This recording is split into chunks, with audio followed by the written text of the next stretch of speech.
عمران بھائی اللہ آپ کو عزت دے, تھینک یو سر. ساڈے کول جلال بھائی نے, جلال گل, مسٹر جلال گل.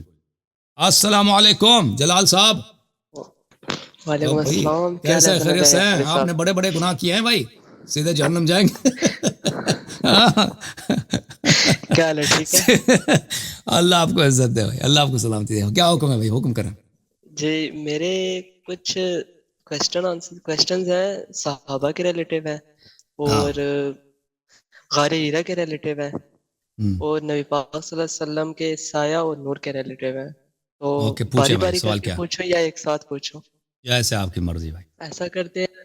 جی باری باری پوچھ لیتے ہیں. سب سے اوکے پہلے اوکے. میرا سوال یہ ہے کہ جو باغ فتق میں جو ہوا تھا, جب بیوی جو ہماری بطول جو تھی وہ جب گئی تھی ابو بکر کے پاس, تو انہوں نے حق کیوں نہیں دیا تھا انہیں؟ وہ جو ان کی جو جاگیر بنتی تھی جو اسی نبی لیے کہ پاک جو صلی لوگ اللہ ایک علیہ وسلم دوسرے نے کے مال پہ اپنی قبضہ حیات میں کرتے ہیں نا, دی. حب دنیا کے لیے بھائی. کیوں ابو بکر امام کیوں بنا تھا؟ اللہ نے اس کو امام تو نہیں بنایا تھا نا, کیوں امام بنا؟ لوگ ایک دوسرے کے مال پہ کیوں قبضہ جی کرتے ہیں؟ ہاں حب دنیا ہے.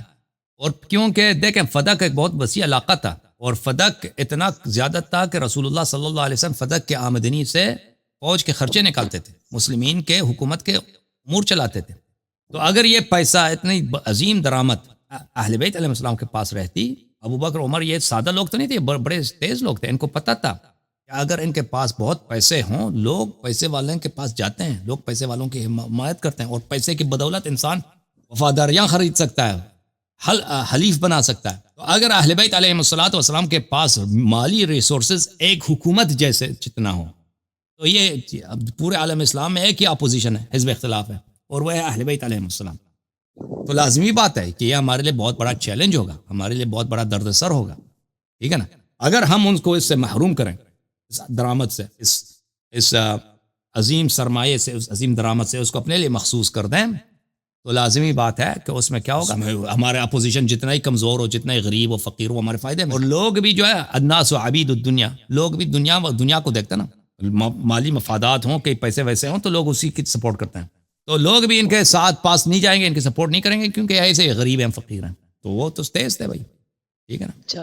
اور میرا سوال یہ تھا کہ جب میں نے جو سنا تھا نا, جو میں نے واقعہ جو یہ پڑھا ہوا ہے, اور آپ کے بیان میں نے کافی, آپ کے جو مناظرے ہیں میں نے کافی دیکھے ہوئے ہیں, وہ کپ کپی والا جو تھا اس کا بھی میں نے کافی آپ کے ساتھ مناظرے دیکھے ہوئے ہیں, تو میں آپ کو فالوور بھی ہوں بیسکلی نا. تو جی میرا سر. سوال یہ تھا کہ اس ٹائم پہ اب عمر بھی موجود تھے جب انہوں نے خط پھاڑا تھا, اور انہوں نے خط پہ تھوکا تھا, اور انہوں نے یہ بات بولی تھی, بیوی نے یہ بات بولی تھی, عمر آج عمر جس ہی طرح تھا, تم عمر نے ہی یہ نے خط خط پھاڑا لے ہے. کے پڑا تھا نا, عمر ہی کیا تھا. جی. تو بیوی نے یہ کہا تھا کہ روز محشر اللہ تعالیٰ اس طرح تمہارا پیٹ بھی پھاڑیں گے. بقر اللہ تو بطنا, یہ اللہ اس کے روز محشر نہیں, اللہ تعالیٰ اس کے پیٹ کو پاڑ دے نا. اسی لیے حضرت ابو لولو اچھا رضی اللہ عنہ وسلام اللہ علیہ کی ہم بڑی عزت کرتے ہیں, کہ وہ اس نے بی اچھا بی کی دعا کی. تعبیر ہے. اچھا. اور ہمارے لیے صحیح بخاری, صحیح مسلم یہ حجت کیوں نہیں ہے؟ ہم کیونکہ شیعہ ہیں, اور یہ لوگ بڑے ہی, یعنی عقیدے میں یہ بخاری تو بالکل یہ کافر جیسا تھا, اور بالکل اس کی کتاب میں اس نے نواسب سے, وہ خود بھی ناسبی تھا, نواسب سے روایت کرو, اہل بیت علیہ الصلوۃ والسلام کے دشمنوں سے روایت کرو. عقیدے میں وہی تھا کہ اللہ تعالیٰ آسمان پہ ہے, ادھر جاتا ہے, ٹھیک ہے نا. تو اس کے اسباب بہت سے. اہل بیت رسول اللہ صلی اللہ علیہ وسلم نے فرمایا میرے بعد دین اہل بیت علیہ السلام سے لے لو. بخاری اہل بیت سے نہیں لیتا, بخاری اہل بیت علیہ السلام کے دشمنوں سے نقل کرتا ہے, ٹھیک ہے نا. سمجھ میں آئی نا بات آپ کو. رسول صلی اللہ علیہ وسلم نے فرمایا کہ میرے بعد اہل بیت علیہ السلام سے لے لو. ہم بخاری سے کیوں نہیں لیتے؟ بخاری کیونکہ اہل بیت سے وہ لیتا ہی نہیں, اس کا اہل بیت علیہ السلام اس کے دشمنوں کا وہ سپورٹر ہے, اہل بیت علیہ السلام کے دشمنوں سے وہ حدیث نقل کرتا ہے. اور حدیث بھی وہ کون سے احادیث؟ وہ احادیث جن میں کفر واضح ہے, اسرائیلیات ہے, ٹھیک ہے نا. اوکے میرے بھائی. اچھا. اور سر اور یہ خود میں نے بخاری آپ کا جو ہے نا, ایک بیان بخاری مناظرہ اس پہ سنا تھا, اس اس کے میں استاد نے اس کی جی تکفیر کی تھی, اور اس کو شہر سے آخر میں, یہ جوانی میں بھی نہیں, آخر عمر میں اس کی تکفیر کی وجہ سے نیشابور سے اس کو نکالا گیا, یہ بخارا چلا گیا. پھر اس کے استاد نے بخارا کے امیر کو خط لکھا کہ یہ شخص کافر ہے, کفر کے الزام میں اس کو بخارا سے بھی نکالا گیا. یہ گاؤں میں رہتا تو اسی گاؤں میں پھر اس کی وفات ہو گئی, ٹھیک ہے نا. اس کو خود اس کے اساتید نے اس کی تکفیر کی ہے, تو ہم کیوں اچھا. اس کی اور مانیں. اچھا سر, اور ایک اور بات یہ پوچھنی تھی, ایک بک آپ نے اس دن حدیث بتائی تھی, شار نہج البلاغہ اس طرح کی کوئی ہے, جی جی جس میں آپ نے یہ بتایا تھا کہ معاویہ نے وہ خط لکھے تھے کہ عمر کی جو فضیلت بیان کرے گا اس سے زیادہ پیسے ملیں گے. پھر عمر کے بعد ابو بکر، عثمان، اس طرح ان سب کے فضائل جو ہے نا انہوں نے بیان کیے کروائے تھے تاکہ وہ مولا علی کے ساتھ انہیں کمپیئر کر سکیں. جی صحیح. تو کیا وہ ہمارے لیے، وہ کتاب ہمارے لیے حجت ہے؟ اس کتاب میں جو بھی لکھا ہوا ہے وہ سب سچ ہے؟ نہیں، وہ سب کچھ حجت نہیں ہے، وہ بات صحیح ہے، وہ بات صحیح ہے، کیونکہ وہی بات کیوں نے بھی روایت کی، ٹھیک ہے نا، وہی بات ہے حضرت امام محمد باقر علیہ الصلوۃ والسلام سے کتاب سلیم ابن قیس میں اسی جیسی ہی بات مروی ہے. اور سر اب میرا یہ کوشچن ہے، آپ نے لاسٹ ٹائم ایک مناظرہ جو میں نے دیکھا تھا اس میں آپ نے یہ بتایا تھا کہ غار ہیرا میں نبی پاک صلی اللہ علیہ وسلم کے ساتھ ابو بکر نہیں تھے. غار ثور اور ہے، غار حرا اور ہے، ٹھیک ہے نا. غار حرا وہ ہے جہاں پہ نبی صلی اللہ علیہ وسلم پہ پہلی وحی آئی ہے. غار ثور وہ ہے کہ وہاں پر وہ ہجرت والے رات پہ. تو آپ غار حرا کی بات کر رہے ہیں. ابو بکر تو نہیں تھا نا، ابو بکر تو بعد میں مسلمان ہوا ہے نا. ابو بکر غار حرا میں کیا کرتا تھا؟ وہ تو کوئی نہیں کہتا، عمریہ بھی نہیں کہتے کہ ابو بکر غار حرا میں تھے. نہیں سوری، غار ہیرا غار کا ہی ہے جہاں پہ اللہ تعالیٰ کی آیت کو بھی وہ جوڑتے ہیں نا کہ سانپ بھی تھا وہاں پہ جہاں پہ اللہ تعالیٰ نے وہ غار ثور ہے، وہ غار حرا نہیں، غار ثور ہے. کرے گا، وہ تمہاری غار حفاظت ثور، کرے گا. غار ثور. اچھا اچھا جی تو غار ثور میں وہ نہیں تھے ان کے ساتھ؟ ابو بکر تھا وہاں. ہاں وہ ابو بکر تھا نا، وہ اونٹ پہ جائے، اس کو پتہ تھا کہ یہ جائیں گے مدینہ میں. انہوں نے اونٹ پہ جانا، ان کو اونٹ کی ضرورت ہوگی تو اونٹ کے بڑے پیسے اس نے اٹھا لیے. کوئی مدد تو کی نہیں اس غار ثور میں، ٹھیک ہے نا. ہاں اچھا. اور سر یہ کن کن جنگوں سے بھاگے ہیں، اس کی کیا ہمارے پاس حدیثوں میں کوئی وہ آ جائے گا نا. ابھی میں نے سیریز شروع کیا نا، ابھی سیریز شروع کل رات کو، اگر آپ نے میری تقریر سنی ہوگی میں نے احد کے متعلق بات کیا نا، وہ آ جائے گا انشاءاللہ، ٹھیک ہے نا بھائی. اچھا.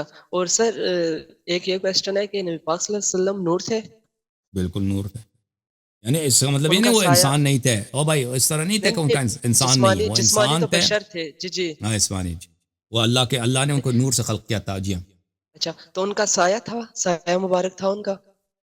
یہ احادیث میں ہے کہ ان کے معجزات میں سے ایک معجزہ یہ تھا کہ ان کا سایہ نہیں ہوتا، ٹھیک ہے نا. یہ ہمیشہ تھا یا بعض اوقات تھا، اس کا مجھے نہیں معلوم. سر یہ حدیث آپ بتا سکتے ہیں مجھے؟ ہاں یہ امام محمد، یہ احادیث شیعہ کتب میں موجود ہے، ٹھیک ہے کہ نبی صلی اللہ علیہ وسلم کا سایہ نہیں ہوتا تھا، ٹھیک ہے نا.